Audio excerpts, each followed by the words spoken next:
Hello friends, मैं गौरव और फरवरी 24, 2022 Russia और यूक्रेन के वॉर शुरू होने से पहले ही करीब 137 यूक्रेनियन सिटीजन्स मारे गए और करीब 316 जख्मी हुए, जिसके चलते करीब 17 देश यूक्रेन की तरफ से खड़े भी हो चुके हैं, with 10 countries on Russia side as well। तो क्या रशिया ही बनेगा एक तीसरे विश्व युद्ध की वजह? लेकिन पिछले कुछ सालों में यूएस बैक्ड नेटो फोर्सेस ने रशिया के वेस्टर्न बॉर्डर्स पर मौजूद सभी एक्स सोवियत कंट्रीज को हेविली मिलिटराइज करके रखा है, जिसके खिलाफ रशिया ने 17 दिसंबर 2021 में आवाज भी उठाई थी। तो क्या western countries and specifically the US Ukraine जैसे एक्स सोवियत नेशंस को पपेट्स की तरह इस्तेमाल कर रहा है ताकि रशिया को पूरी तरह से टुकड़ों में तोड़ डाले या फिर खत्म ही कर दे? और इस सब के बीच दोनों कुछ ये कह रहे हैं, требует от нас решительных и незамедлительных действий। तो आखिर ये डॉनबास किस चिड़िया का नाम है जिसके पीछे वेस्ट और रशिया दोनों पड़े हुए हैं? वेल, इन्हीं सारे सवालों के साथ चलिए शुरू करते हैं आज का हमारा ये interesting video titled Russia Ukraine crisis part 2।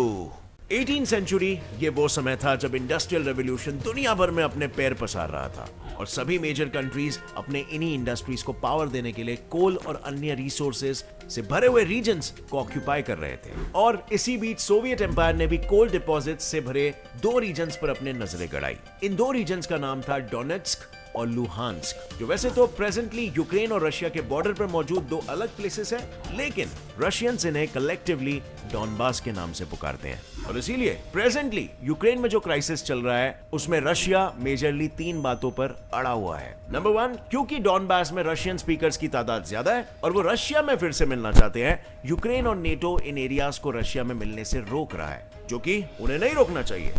Number 2, क्योंकि डॉनबास के सपोर्ट से चुनकर आए यूक्रेनियन प्रेसिडेंट विक्टर यानुकोविच को 2014 में सिर्फ इसीलिए हटाया गया बिकॉज़ उसने यूरोपियन यूनियन और नेटो को ज्वाइन करने से मना किया था। Now Russia wants such leaders to be restored to power.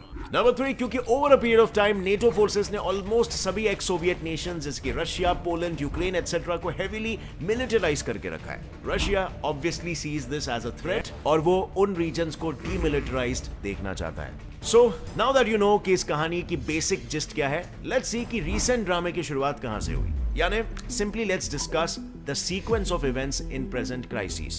November 21, 2021 US Intel के अनुसार भारी मात्रा में रशियन ट्रूप्स और वेपन सिस्टम्स यूक्रेनियन बॉर्डर के पास दिखाई दिए। नवंबर 28, 2021 यूक्रेन ने यूएस की रिपोर्ट को बैक करते हुए दावा किया कि बॉर्डर पर करीब 92,000 ट्रूप्स हैं, जिसे रशिया ने तो पहले ठुकराया बट फिर कहा कि हम अपने ट्रूप्स तभी हटाएंगे जब यूक्रेन हमें नेटो ना ज्वाइन करने की लीगल गारंटी देगा। दिसंबर 7, 2021 यूएस रशिया को ऑफिशियली धमकी देता है कि अगर उसने यूक्रेन को इन्वेड करने की कोशिश भी की ना तो उसको भारी कीमत चुकानी पड़ेगी। दिसंबर 17, 2022 रशिया ने नेटो और यूएस को एक्स सोवियत नेशन से दूर रहने का ऑफिशियल प्रपोजल दिया, लेकिन वेस्ट नहीं माना। जनवरी 17, 2022 रशिया ने यूक्रेन के बगल वाले देश बेलारूस के साथ मिलिट्री ड्रिल्स कंडक्ट किए। जनवरी 19, 2022 यूएस ने यूक्रेन के लिए $200 मिलियन की सिक्योरिटी एड अनाउंस की। जनवरी 24, 2022 नेटो ने अपने फोर्सेस यूरोप के ईस्टर्न डिफेंस या यूं कहूं तो रशिया के वेस्टर्न बॉर्डर वाले एरियाज में बढ़ाए। जनवरी 25, 2022 रशिया ने फिर अपने भी ट्रूप्स और डिफेंस सिस्टम्स बढ़ाए। जनवरी 26, 2022 यूएस ने नेटो ट्रूप्स को हटाने से मना कर दिया और कहा कि रशिया के डिमांड्स अनरियलिस्टिक है, जिस पर 2 दिन बाद चाइना ने वेस्ट को वार्न भी किया कि रशिया को हल्के में ना लिया जाए, पर यूएस नहीं माना और मिड फेब तक डॉनबास में घमासान फायरिंग चालू हो गई। February 19, 2022 डॉनबास के प्रो रशियन रिबेल्स ने वहां के रेजिडेंट्स को इवैक्यूएट करके सेफली रशिया भेजने की बात की, मगर यूएस ने इस सारी तबाही का ब्लेम अकेले रशिया पर डाल दिया और कहा अब रशिया किसी भी वक्त यूक्रेन को इन्वेड करने वाला है। February 22, 2022 रशिया ने यूक्रेन के डॉनबास रीजन में अपने ट्रूप्स उतारने का फैसला किया, वो भी ये कहकर they are on a peacekeeping mission to protect the Russian people in Donbass. Now, February 24 यानी इस peacekeeping mission की ऑफिशियल शुरुआत से कितने लोगों और प्रॉपर्टी के पीसेस हुए ये तो आई थिंक आप सभी न्यूज पर देख ही रहे हो। So instead, let's just see कि इस not so peaceful peacekeeping mission में क्या हुआ, कौन किसके साइड है।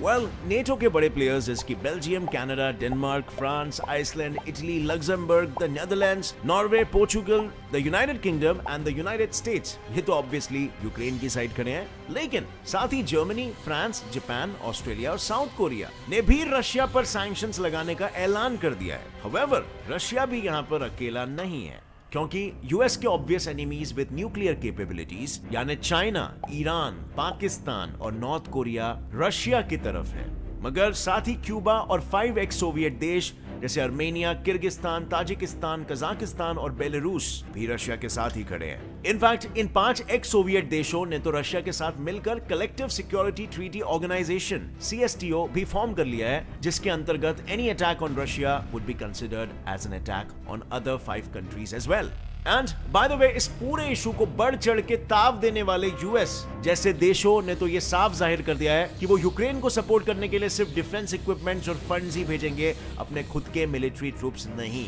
और इसीलिए अगर ये नाम बड़े दर्शन छोटे वाले वेस्टर्न देश यूक्रेन की आगे बढ़कर मदद नहीं करने वाले हैं, तो फिर रशिया को रोकने के लिए ये देश आखिर किस तरह के एक्शंस लेने का दावा कर रहे हैं। Actions taken to curb the issue. Number 1, economic sanction by various countries.